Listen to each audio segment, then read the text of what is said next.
ba right benjalo bengazi ukuthi kwenzakalani ngempilo yakho, ba right benjalo becabanga ukuthi uyisahluleki.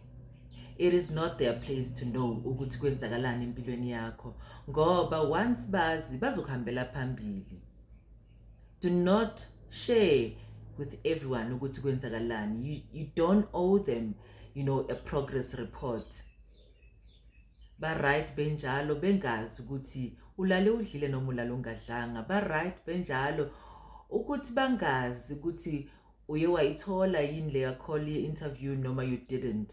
You don't always have to prove yourself kuwo wonke umuntu.